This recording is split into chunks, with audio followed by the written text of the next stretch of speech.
Бүгін брокколиді жемейтін адамдардың өзі тамсанып отырып жейтін өте пайдалы котлеттер дайындаймыз. Ең алдымен цветная капуста мен брокколиді 15 минутқа қайнатып аламыз. Өте жұмсақ болу қажет. Содан соң оны судан сүзіп алып, басқа ыдысқа ауыстырып, видеодағыдай вилкамен езіп шығамыз.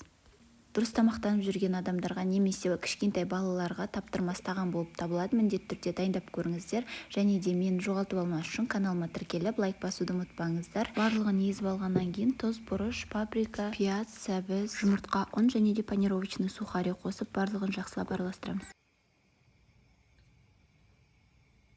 Қалауларыңыз бойынша укроп немесе петрушканы ұсақтап турап қоссаңыздар да болады.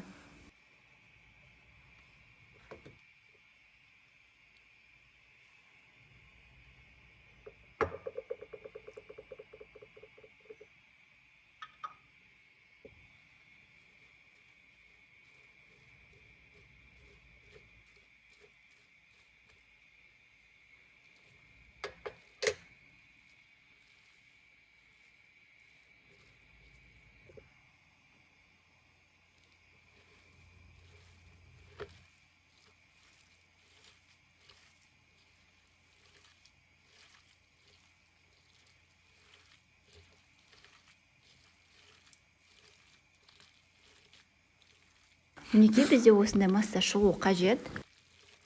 Енді котлеттерімізді домалақтауды бастаймыз.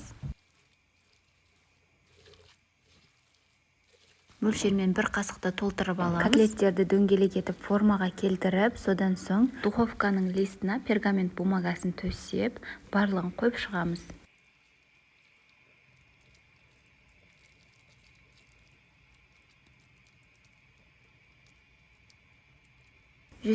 градуста қызып тұрған пешімізге 35-40 минутқа салып пісіріп аламыз.